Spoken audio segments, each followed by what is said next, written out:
La prière est un pilier fondamental de notre foi. C'est la première chose sur laquelle on va être questionné le jour du jugement, le prophète sallallahu alayhi wa sallam nous l'a dit. Pourtant, combien ça doit avoir tendance à la retarder, voire à l'abandonner, subhanallah, complètement.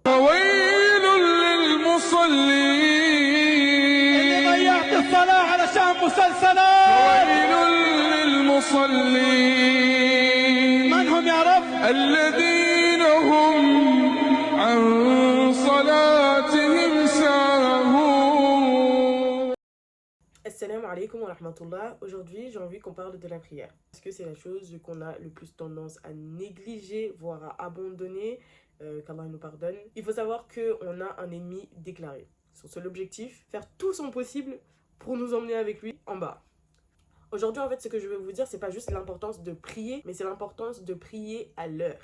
On a toujours de bonnes excuses.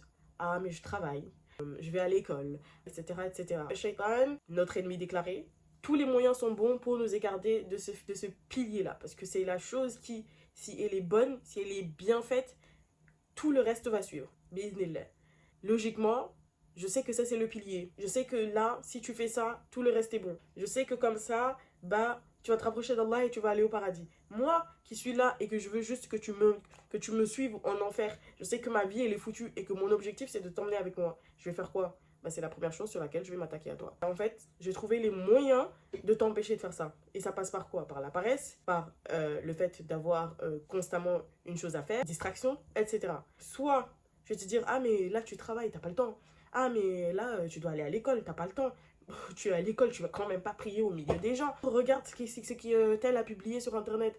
Et en fait, tu vas être tout le temps en train soit de scroller, à perdre ton temps. Plus le temps passe, plus tu deviens flemmard. T'as pas envie de bouger, tu vas me remettre ta prière à plus tard, tu vas entendre l'adhan, ou peut-être même tu vas même pas l'entendre parce que tu l'as mis en mode notification et c'est en mode silencieux sur ton téléphone, et tu vas continuer à scroller et oublier et passer à autre chose. Et en fait, au final, la prière, elle passe en dernier. Excusez-moi par contre pour la lumière parce que j'ai l'impression que ça change toutes les 2 secondes. Pourquoi la prière est-elle si importante? En fait, c'est le pilier de la foi. On prie pas en fait parce que Allah il a besoin de notre prière. On prie pas parce que quand on va prier, il va augmenter en puissance. Ça change absolument rien pour Allah. Quand Allah te demande de faire quelque chose, c'est toujours pour toi, c'est toujours pour ton bien, c'est toujours pour te faire un rappel, pour te permettre d'accéder à ce paradis. Le fait de réciter la Fatiha, tu es en train de glorifier Allah, tu te rappelles de lui toute la journée, 5 fois par jour, à des moments bien déterminés, entre chaque prière. En fait, t'as eu un rappel il y a quelques heures. Ça va te permettre de t'éloigner des péchés. Et en plus, à chaque fois que tu pries, c'est un moyen aussi de t'enlever des péchés. Quand tu fais des ablutions, c'est un moyen de t'enlever des péchés, etc. Tu as toujours en tête le rappel d'Allah. Donc en fait, tu es toujours sereine. Tu penses à Allah, tu penses aux bonnes choses, tu penses au paradis. Tu évites les choses qui vont t'emmener en bas. On parlait dans la dernière vidéo de la confiance en Allah, mais en fait ça va te pousser à te rappeler constamment d'Allah, et même quand tu as des problèmes et que tu vas prier, en fait tu vas te rappeler qu'Allah il est là, qu'Allah c'est le plus grand, qu'Allah c'est lui qui est le détenteur de toutes choses et que c'est en lui qu'on espère.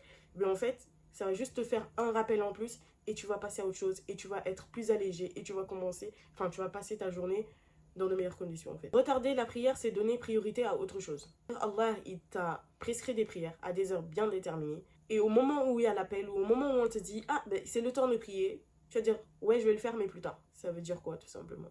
Ça veut dire quoi? Ah là, pour l'instant, je fais ça, t'inquiète, je ferai la prière après. Déjà, qu'est-ce qui te garantit que tu vas être en vie jusqu'après? Allah, il t'appelle à faire quelque chose. Ce que tu es en train de lire, c'est beaucoup plus important. La vaisselle que tu es en train de faire, elle est plus importante. La sortie que tu as prévue avec tes potes, elle est plus importante qu'Allah. En fait, il faut voir les choses dans un ordre de priorité. Si tu priorises Allah dans ta vie, si tu priorises toutes les obligations qu'Allah a imposées, autant pour moi, en fait, tu vas voir que tout va suivre. Tout va suivre parce que si tu mets Allah au centre de ta vie, le reste ne va faire que accompagner en fait. Quand tu cherches l'au-delà, la dunya va venir à toi sans même que tu n'aies à la chercher. Quand tu abandonnes ou que tu retardes la prière, en fait, c'est ton lien avec Allah que tu es en train d'affaiblir. C'est ton lien avec Allah que tu es en train de juste mettre à la poubelle pour autre chose, pour la dunya. Aujourd'hui, combien de gens ont cru avoir le temps? Mais subhanallah, pendant cet été, j'avais entendu un jeune homme qui était, enfin le jour de la fête de Tabaski, qui avait préparé, qui s'est préparé le matin, qui allait à la mosquée, etc. Il était en train de se préparer à faire un concert le soir même, et subhanallah, quelques heures avant le concert, il a clamsé. Est-ce qu'il avait prévu ça? Pas du tout. En fait, tu peux pas prévoir que la mort peut te frapper à n'importe quel moment. Et on ne sait pas quand, on ne sait pas où, on ne meurt pas juste quand on est vieux. Là, je suis en train de vous parler devant cette vidéo, ça se trouve, avant même qu'elle sorte, je vais mourir. On ne sait pas. Donc en fait, il faut avoir cette conscience-là que la mort peut arriver à tout moment. Il n'y a pas d'âge, il n'y a pas de moment. Faites ce qu'Allah vous demande de faire. Et faites-le bien. Rapprochez-vous de votre Seigneur et priez à l'heure. La prière, c'est pas parce qu'elle est entre, par exemple, je sais pas quoi, disons le Fajr, il est à 7h et que tu peux le prier jusqu'à, je sais pas quoi, 9h ou 8h30. Donc tu vas essayer de le prier à la dernière minute. Non, il y a eu l'appel à la prière, tu te lèves, tu pries. Fin. Allah il t'a dit fais ça, tu le fais à l'instant même. C'est comme dans toutes les obligations. Plus tard, de quoi plus tard? Qui te dit qu'il y aura un plus tard? Il n'y a pas de plus tard. Et je suis désolée si ce que je dis est un peu cru pour certains, mais quand tu vas être toute seule dans ta tombe, quand les choses ne... quand ça va être très dur, crois-moi que tu t'en fous de oh, on te l'a dit avec douceur ou pas. Les choses, elles sont ce qu'elles sont.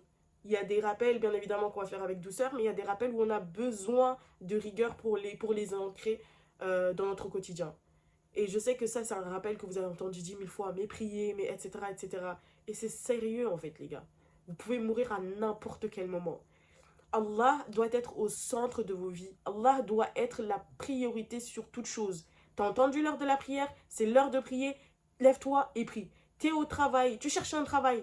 Essaie de trouver un travail qui va te permettre de prier à l'heure. Tu vas à l'école, essaie de trouver un moyen de prier à l'heure. L'heure de la prière, elle arrive, tu te lèves, tu pries. Pas d'excuses, pas de ouais mais je sais pas quoi. Il n'y a pas de ouais mais. Allah, le Seigneur des univers, pas seulement de notre univers ou de notre terre ou je sais pas, le Seigneur des univers, le Seigneur de nos prophètes, des anges, des djinns et de tout ce qui existe, que tu le saches ou que tu ne le saches pas, il t'a demandé de te lever et de prier, tu te lèves et tu poses ton front par terre. Il n'y a pas de discussion à faire, il n'y a pas de ouais mais, il n'y a pas de... Allah il te demande de faire une chose, tu l'as fait. Quand tu te lèves, toi, et que tu as vraiment envie de quelque chose, et que tu souhaites quelque chose de tout ton cœur, et que tu te lèves et que tu demandes à Allah, je t'en supplie, Allah fait de sorte que ça m'arrive. Tu veux qu'Allah y réponde à ta prière. Il n'a aucune obligation de le faire, et pourtant, il le fait, et il le fait de sorte à ce que ce soit le mieux pour toi. Tu pêches matin, midi, soir, et il t'appelle quand même à venir te repentir parce qu'il veut te pardonner, parce qu'il t'aime et qu'il veut t'accorder le paradis. Il n'en a pas besoin, fondamentalement. Mais si tu ne le fais pas, c'est toi qui perds. Donc tu te lèves et tu pries. Et tu pries à l'heure, sans négliger ta prière. Ce rappel-là, tu peux l'entendre, tu te dire, ouais, ok, bon, bah si je fais prier, etc., nanani, nanana. Ou je vais commencer demain. Non, tu commences tout de suite. Tu commences maintenant. Qui te dit que tu vas te réveiller demain? Tu as une certitude de jusqu'à quand tu vas vivre? Tu as une certitude de ton heure de décès? Tu as une certitude que là, actuellement, avec ou sans maladie, tu peux ne pas, tu ne vas pas tomber? Non, tu n'as aucune certitude. Personne n'a cette certitude-là. Et même si on avait ces certitudes-là, rien que par honte pour le Seigneur, pour notre Seigneur, le Seigneur des univers, celui qui nous a tout donné, celui qui nous permet de respirer à chaque instant, rien que par honte, il te demande de faire quelque chose, même si tu sais que demain, c'est demain que tu vas mourir, tu pries tout de suite. Même si tu sais que tu vas mourir dans 15 ans, tu pries tout de suite. Pourquoi? Parce que c'est Allah qui te l'a demandé. C'est pas ta mère qui te l'a demandé, c'est pas moi qui te l'a demandé, c'est pas ton frère qui va te le demander, c'est Allah qui te l'a demandé. Et si Allah il te demande de faire une chose, tu la fais. Et tu le fais dans ces temps. Tu le fais à l'heure. T'as pas besoin d'explication, t'as pas besoin de justification, t'as besoin de rien d'autre. La seule chose que t'as besoin d'entendre, c'est qu'Allah il t'a obligé de prier et c'est à cette heure-là, tu te lèves et tu pries. Tes journées, tu les organises en fonction de la prière. J'ai une sortie, ok. Mais la prière, elle est à quelle heure? Je dois aller à l'école? Ok. Mais la prière, elle est à quelle heure? À quel moment je dois sortir? Si je vais à l'école, où est-ce que je prie? Il faut que ce soit ton problème central. Il faut que ce soit la première chose à laquelle tu penses. Pourquoi? Parce que c'est une obligation. Désolée si c'était crash, c'était voilà. Mais c'est super important, je vous assure, c'est un truc de ouf. Une fois, j'ai entendu, et d'ailleurs je vais partager un petit tips qui aussi m'a beaucoup aidé, puisque je sais que parfois on a vraiment cette envie et on se dit, peut-être même après ce rappel-là, tu vas te dire, bon, c'est vrai, il faut que je me mette à prier, etc. etc. Euh, on est humain. Il arrive des moments de faiblesse. La foi, elle augmente et diminue. Et d'ailleurs, il y a euh, comment dire, des doigts à faire pour demander à Allah de nous renforcer notre foi constamment. Et c'est important de demander parce qu'on sait que c'est une chose qui augmente et diminue et c'est totalement normal. يا مقلب القلوب ثبت قلبي على دينك. En plus de ça, on a des ennemis autour de nous qu'on ne voit pas, qui bossent matin, midi, soir pour nous éloigner d'Allah. Et c'est super important dans ce cas-là d'essayer de rester ferme le plus possible, bien évidemment, avec l'aide d'Allah. Une fois, j'ai regardé une vidéo, une sœur qui disait qu'à chaque fois, elle commençait à prier et en fait, elle était trop contente. Elle se dit, waouh, maintenant je prie toutes mes prières à l'heure, je suis trop contente, je suis trop fière de moi, etc. Et à chaque fois, elle allait le faire pendant un mois, elle va arrêter. Elle va le faire encore pendant quelques semaines, elle va s'arrêter. En fait, tout simplement, et elle a dit un jour, elle a rencontré une femme qui était sous alcool, complètement éloignée de la religion, etc. etc. Mais qui avait, je pense, un mushaf entre les mains, un Coran, et qui avait commencé à dire, et qui était venu lui parler, il lui a dit, ouais, c'est vrai que je fais plein de bêtises, un truc comme ça, je sais pas si c'est exactement ça l'histoire, mais voilà, grosso modo, histoire que vous compreniez, et qui lui a dit, c'est vrai que je suis dans tous ces péchés-là, mais Dieu m'a permis de pouvoir lire quand même le Coran régulièrement. Et subhanallah, ça lui a fait un tilt. Genre, elle s'est dit, mais en fait, c'est fou, parce que elle, malgré tout ce dans le quoi elle est, ben en fait, cette chose qu'elle arrive à faire, elle dit que c'est Allah qui lui permet de le faire. Et nous, en fait, ça, on doit l'intégrer dans notre vie de tous les jours et on doit le savoir, c'est que chaque chose que tu fais, c'est Allah qui te permet de le faire.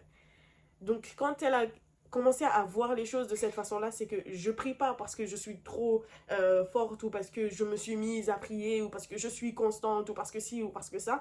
Je prie parce qu'Allah m'a permis de prier. Il faut savoir, et je vois d'ailleurs une publication qui disait je pensais qu'Allah va me punir parce que je ne priais pas jusqu'à ce que j'ai compris que en fait c'est le fait de ne pas prier qui est la punition. Mais en fait c'est totalement ça. Euh, Ne pas prier en soi, c'est une grosse punition. On ne le voit pas. On se dit, ah, c'est moi, nanani, nanana. Mais on ne le voit pas, mais c'est extrêmement grave parce que le fait de voir cette chance, comme je l'ai dit, euh, de pouvoir se lever et de faire les choses, c'est Allah qui te permet, en fait, de faire la chose. Donc, si tu pries 5 fois par jour, alhamdoulilah, et que tu le fais à l'heure, c'est pas grâce à toi, c'est grâce à Allah. Et tu dois continuer à chaque prière de lui demander de te permettre de prier à l'heure, de prier correctement, d'accepter tes prières et de continuer à prier 5 fois par jour à l'heure, etc. Donc voilà, c'est le message que je vais vous partager. Et aussi une autre chose, essayez de ne jamais prier, rater la prière de l'Fajr. Subhanallah, toutes les prières sont des prières à ne pas rater, il faut les prier à l'heure, etc.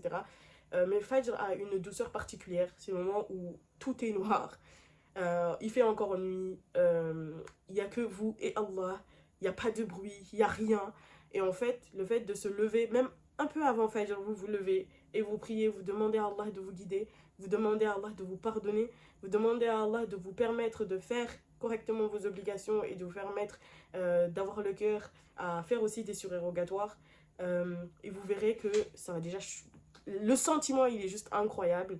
Et ça va vous permettre de garder en tête constamment que vous avez besoin d'Allah dans votre vie et que vous avez des obligations à accomplir. Donc voilà, essayez de prier au maximum à l'heure. Le Fajr, ne jamais le rater. Organise tes journées autour de la prière. Prie, c'est en priant que tu vas aller mieux en fait.